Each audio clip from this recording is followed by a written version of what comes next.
All in Sports Network. We love sports. Welcome back to the show, 365 Mizzou. We talk about Mizzou every day for Rogue Media. My name is Davis Wilson. Back, happy Thursday. Doing our preview of a big matchup this weekend. See if I can do it. Number 22, Missouri at number 8, Oklahoma. An exciting one.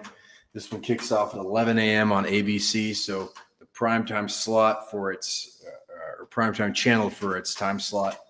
It's exciting. This is a really old matchup between these two teams. Dates not only back to the Big 12, not only back to the Big 8, but it dates all the way back to the Big 6.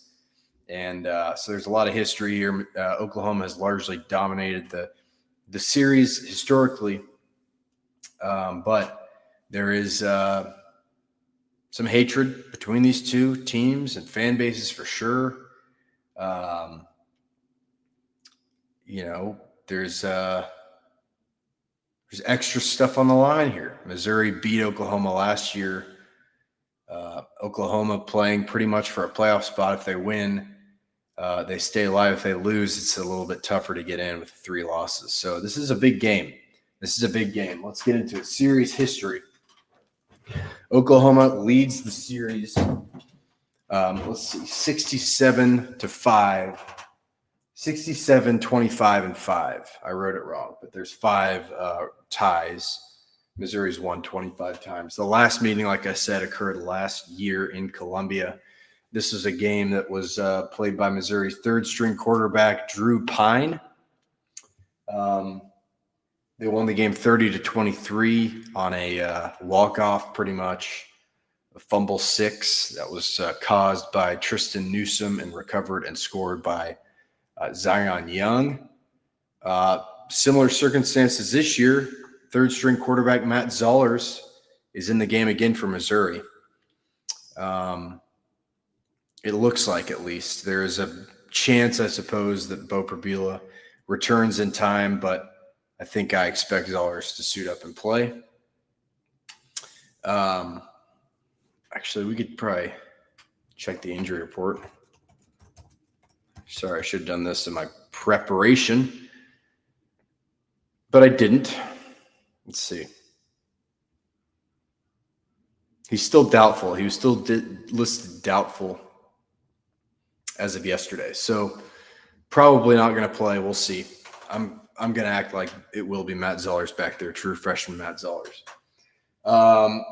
So similar storyline there, third-string quarterback in there against Oklahoma. The first game of this series occurred on November 12th, 1902 in Columbia, Missouri. The Tigers won that game 22-5.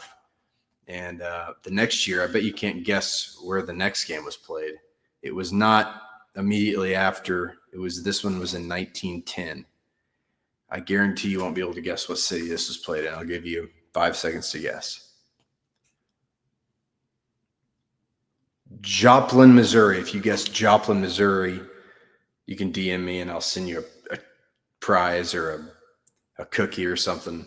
Joplin, Missouri. Isn't that interesting? And then in 1911, they played in Columbia. That's when Oklahoma got its first win of the series. And it didn't. The game wasn't played in Norman, Oklahoma, or in Oklahoma at all until 1912. So there you go. Some history. Some more history that I think is pretty cool. These teams, so like I said, this thing dates back all the way to the Big 6. Back then, there was a trophy between these two teams that was given, each game after it happened. It was called the Missouri-Oklahoma Peace Pipe. So it was a pipe, I guess like a Native American sort of pipe. Became a traveling trophy in 1940 when it was donated by the president of Missouri's Men's Alumni Association. And so they would pass this thing back and forth. Oh, here we go. The pipe previously belonged to the chief White Eagle of the Pawnee tribe. And in 1940, it was believed to be 100 years old. So the pipe dated all the way back to 1840. Let's see. I'm reading a Columbia, Missourian article written in 2015 about it. Let's see here. So once you won the game, they inscribe your name. So Oklahoma's name was inscribed 19 times to Missouri's 3 times between the span of 1940 and 1963. In 1964, Oklahoma gave Missouri the pipe. Just they gave it to them because they kept winning and they kept taking the pipe. Then in 1974, there was a pipe ceremony after Oklahoma won. So Oklahoma got the pipe. It was returned to Oklahoma. The following year, the ceremony didn't happen. And nobody knows where the peace pipe is. Like, there's no record of where it is. Oklahoma stole it, I guess, or they threw it away. They were tired of it. I don't know. I imagine somewhere out there it might exist. Maybe it's lost, but it's pretty cool. It's like a relic that has no record. There's just a complete disappearance. So maybe if you've seen a peace pipe with Missouri and Oklahoma and the year engraved into it, you might be able to make some money. Just be on the lookout. Missouri has not won in Norman, Oklahoma since 1969. That is 59 years ago. So there's a record to break here for Missouri. They last played in Norman in 2011. Oklahoma won 38-28. This was when both teams were part of the Big 12. So there's some history for you. That was kind of fun. Stats to know. I like when we do this. It kind of puts into perspective what both these teams are good at. Total offense, Missouri ranks 5th in the SEC, averaging 450.4 yards per game. Oklahoma ranks 11th, averaging 357.5 yards per game. Passing offense, neither of these teams are very good in terms of the rest of the conference. Missouri is 13th in the SEC, averaging 208.7 pass yards per game. Oklahoma is 11th in the conference, averaging 226.8 pass yards per game. We'll talk a little bit more about John Mateer, their quarterback, in a second. Rush offense, Missouri still number 1, 241.7 rush yards per game.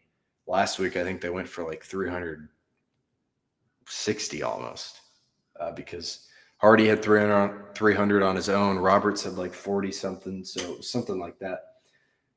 It may have been 356, I want to say, maybe. I don't know. Oklahoma, not very good on the ground, 11th, 130.7 rush yards per game. Scoring offense, Missouri is 5th, averaging 34.9 points per game. Oklahoma is 10th, averaging 28.3 points per game. So Oklahoma's offense, not super impressive. But when we turn the page and look at this defense, it's a whole different story. These are two good defenses. Total defense, Missouri is 1st in the SEC, allowing an average of 277.5 yards per game. Oklahoma right behind them at number 2, allowing 278.4 yards per game. Pass defense, Missouri is number 2 in the conference, allowing 169.9 pass yards per game. Oklahoma is 4th, averaging 196.2 pass yards. Run defense, Missouri is 5th in the conference, allowing 107.6 rush yards per game. Oklahoma is 1st, allowing just 82.2 rush yards per game. So run defense, Oklahoma is 1st. Run offense, Missouri is 1st. That's a very huge matchup right there. Strength on strength. Scoring defense, Missouri is 6th, allowing 19.9 points per game. Oklahoma is 1st, allowing 14.8 points per game. Some other stats for you. Oklahoma is number 2 in team sacks behind only Texas A&M. They average 3.7 sacks per game in the country. This is their 2nd in the country. All 3 of the top 3 are SEC teams. It goes Texas A&M, Oklahoma, Texas. Oklahoma is number 1 in tackles for loss per game, averaging 10.2 tackles per loss a game. Tackles for loss per game. That's what I meant to say. The Sooners are number 14 in third down defense. Missouri is number 13 in third down offense. There's an interesting matchup there. Both Oklahoma and Missouri are tied for number 8 in defensive touchdowns with 3 apiece. So both are capable. This was bolstered for Missouri, at least, by last week's 2-touchdown game for the defense. But, there is something there. All right, let's talk about Oklahoma. Let's get into Oklahoma here. They are 8-2, 4-2 in SEC play, coming off a big win in Tuscaloosa over the Alabama Crimson Tide. Head coach Brent Venables, in his 4th season with the Sooners, was hired in 2022 to take over for Bob Stoops, the legendary Oklahoma coach. Venables so far has a 30-19 record at Oklahoma, has been to 3 bowl games, has lost all 3 of them. He was the Oklahoma defensive coordinator and other things from 1999 to 2011. And then in 2012, he went to be the Clemson defensive coordinator, and he was there until 2021 and then came back to Oklahoma as the head coach. Quarterback John Mateer is Oklahoma's quarterback, transferred in from Washington State. Started out the year really hot, was a Heisman favorite, maybe the Heisman favorite before he had a hand surgery that sidelined him for a few weeks.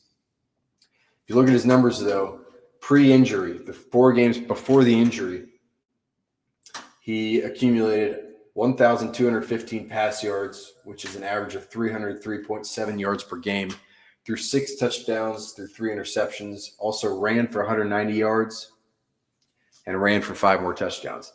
He was a Heisman candidate, like I said. I think he may have been the favorite at the time when he got hurt.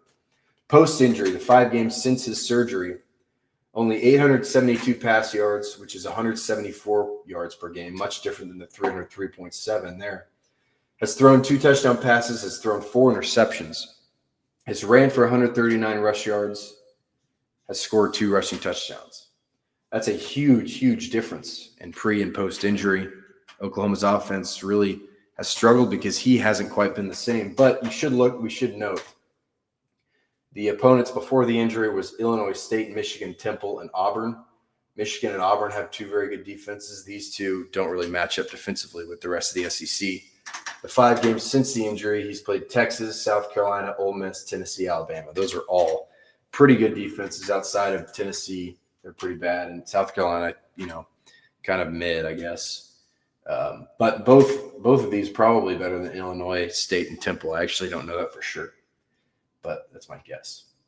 Their biggest weapon offensively, they don't really have much of a run game, but their passing game, they have a good receiver named Isaiah Zategna III. He has 57 catches for 718 yards and 5 touchdowns on the year. He is 5'10", 182 pounds, from Austin, Texas, believe it or not. He had 2 real big games in the win against Ole Miss, the loss against Ole Miss. He had 6 catches for 131 yards and a touchdown. In the win over Auburn, he had 9 catches for 127 yards and a touchdown. That's kind of what they have going on offense. This team's identity, certainly, without a doubt, is this defense. It is among the best in the country, certainly among the best in the conference, but really is one of the best in the country. Like you can see here with my stats that I mentioned. Some guys that stick out to me.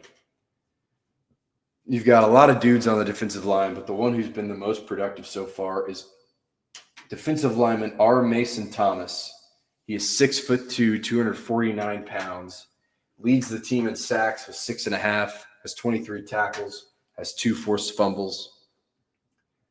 That guy's a beast. It's going to be tough to block for Missouri's offensive line. You have linebacker Kip Lewis leading the team in tackles. He's got 60 tackles, 3 sacks, 2 passes defended. He's 6'1", 227 pounds. I believe Kip Lewis is a Texas native. And your defensive backs, this is such a good defensive back room. You have so many guys, so many really, really talented guys. You look at the let me find they've got, hold on. Peyton Bowen, who I'm going to talk about in a second, great player. Cortland Guillory, who's a true freshman, played very well so far. Reggie Powers, another guy. Like they're really good back there. They're really good across the board. But Peyton Bowen's maybe the leader of that defensive backfield. He's 6 foot, 201 pounds, 33 tackles on the year, 5 passes defended, and 1 interception. Really, really good. They also have a guy named Kendall Daniels, who I'll talk about in a second. But Oklahoma is mostly gonna work out of the 4-2-5 defense, which means you have 4 defensive linemen, 2 linebackers, and 5 defensive backs. On film, they do sometimes go to a 3-2-6, which is 3 defensive linemen, 2 linebackers, and 6 defensive backs. That's mostly in passing situations, I suppose.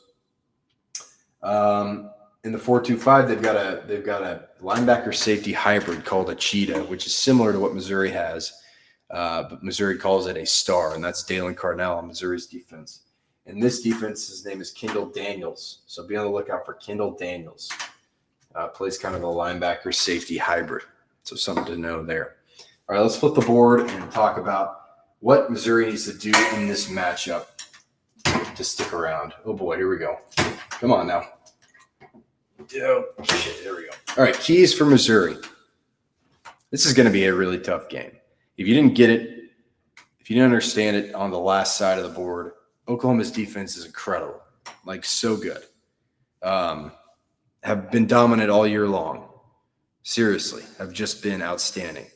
They allowed 13 points against Michigan, 17 against Auburn, 23 against Texas, 7 against South Carolina, 34 against Ole Miss. So Ole Miss's offense is really good. 27 against Tennessee, also a good offense. 21 against Alabama. They don't give up that many points. So this is a test. This is going to be, the biggest test for Missouri's offense. It's an even better defense than you saw with Texas A&M. So the biggest key to the matchup here for Missouri's offensive line versus Oklahoma's defensive line. And 1 and 2 kind of go together here. The second one is Missouri's run offense versus Oklahoma's run defense. I realized I wrote Missouri run offense versus Missouri run defense. That's not what I meant. I meant OU's run defense. So those two kind of go together. I'll start with the passing thing now. Oklahoma's D-line is outstanding. I'd say it's the best in the country. The biggest test of the year for Missouri outside of, specifically on the defensive line, outside of maybe Texas A&M. Texas A&M is the only team in the country that averages more sacks per game than Oklahoma. But still, I think I'm taking this Oklahoma defensive line over anybody. David Stone is a big-time recruit, big-time guy they had, a former 5-star recruit. Jaden Jackson, productive guy on the D-line. A guy we already talked about, R. Mason Thomas, really good. You have to do everything you can. This offensive line or defensive line, regardless of what your offensive line does, is going to create problems. You can do whatever you want, but this Oklahoma line is going to be disruptive. So doing what you can do here, playing well enough to keep Zollers upright enough as much as possible is a key. And then the run game. Ahmad Hardy's great. He just ran for 300 yards on 25 carries. But Oklahoma's run defense is incredible too. They allow 82.2 rush yards per game. Missouri has to find ways to get this run game going. It's not going to be easy. I think they're going to have to show that they are a threat in the passing game first. Or maybe not first. You probably want to establish the run first, but you are going to have to be some sort of threat in the pass game. Or else Oklahoma can stack the box and just make Ahmad Hardy's life miserable. Number 3, I have Missouri's defensive line versus quarterback John Mateer. Mateer, like we said, hasn't been the same since his hand surgery, but he's still a good quarterback. He can hurt you with his legs. He can hurt you with his arm. If you could turn him over, that's a great bonus. You got to make him uncomfortable, though, because he is very good. He was the Heisman favorite before he went out. He's a very good quarterback. And I think this is going to be a pretty low-scoring game here. 2 very good defenses, 2 offenses that are sort of hit and miss. I think Oklahoma's offense overall might be a little bit, I don't know. It's tough. I think Oklahoma's defense is better than Missouri's. I think Missouri's offense might be just barely better than Oklahoma's offense because of Ahmad Hardy and Jamal Roberts. But you gotta limit him. He can run, and that's annoying when you cover well and the quarterback runs. So get some pressure on him. Make him do things he doesn't want to do. Turn him over, I'd say. Turn him over. And then Missouri's offense, the last one, Missouri's offense versus turnovers. They turned the ball over 2 times last week against Mississippi State. It was the Zoller's interception, and it was the Ahmad Hardy fumble. Oklahoma forced 3 turnovers last week against Alabama. It was a huge, huge reason why they were able to come away with a win. You have to take care of the ball, or Oklahoma will win this game. I think you just have to. All right, towards the end of the show now, let's go to my picks, the SEC picks, and then I'll get to my prediction here. Last week I struggled again. Sorry, I'm starting to really struggle here. I went 1-3, so I'm 10-10 overall. This is a weird slate. A lot of SEC teams are playing weird, bad, out-of-conference games, so I only have 3 picks this week. I have Arkansas at Texas, and I have Texas covering the 8.5 points. I think, Arkansas keeps games close, but in Austin, I think that's going to be a tough game. And I think they probably win by more than a touchdown, I'd say. So I'm taking Texas to cover the 8.5 points. Kentucky, Vanderbilt at Vanderbilt. Vanderbilt's favored by 8.5 points also, but I think Kentucky might keep this close. I'm taking Kentucky in the points. Kentucky's points. I think Vanderbilt wins the game for sure, but maybe Kentucky gets a late score and cuts the lead to 8 points. I don't know. I think that could happen. Then Tennessee goes to the Swamp, plays Florida. Bit of a rivalry game here. I think Tennessee covers the spread, though. It's 4.5 points. I'm taking Tennessee. So there you go. My prediction here, I don't really have an upset. I guess if I had to pick an upset, maybe Missouri beats Oklahoma, but I don't feel great about that. My prediction here, Missouri 14, Oklahoma 23. It's a 7.5 point spread. So I lean towards Oklahoma covering, but I'm not betting on Oklahoma. That's why I only have 3 picks. 23-14, I think Oklahoma wins the game. I think it's a low-scoring affair. I think both defenses play well, but I think Missouri's offense just can't help out the defense, kind of like we saw against Texas A&M. Through a lot of 3-and-outs, the defense gets tired, and Oklahoma ultimately wins the game because of that. So there you go. That's my preview for this week. Hope you guys enjoyed that. I went pretty fast today. I thought I had more information than I usually do, and maybe I was talking really fast. If I was talking fast, I do apologize, but I guess I'm done. Enjoy the short episode. Tomorrow I'll be back, probably with a guest if I can find one. So be on the lookout for that. If I don't get a guest, I'll still be back, and I'll talk about something, But thanks for joining me here. I really appreciate it, man. It's great to have everybody listening, watching, whatever you're doing. Next week, I'm going to get the clips going out on social media. Let's be on the lookout for that. And, exciting stuff. Big game. Missouri with a chance to knock one of its rivals out of playoff contention. I think so. Missouri, remember that permanent opponents are Texas A&M, Oklahoma, and Arkansas. They're 0-1 against permanent opponents so far. This is their second, and they finished with Arkansas. So we'll see. But the fan bases don't like each other. I think 2 pretty decent teams. Oklahoma's the better team, which is why I think they win, especially at home. That's what I have, though. Enjoy your Thursday. Come back tomorrow, Friday, and we'll keep this thing going. Last thing I'll do is check on basketball. They haven't played anymore since I last spoke about it. Let me see when they go next. They play today at 7:00 against the South Dakota Coyotes. So maybe I'll talk basketball tomorrow a little bit. we'll see. Anyway, that's it. Thanks for joining. Happy Thursday. I'll see you soon. All in Sports Network. We love sports.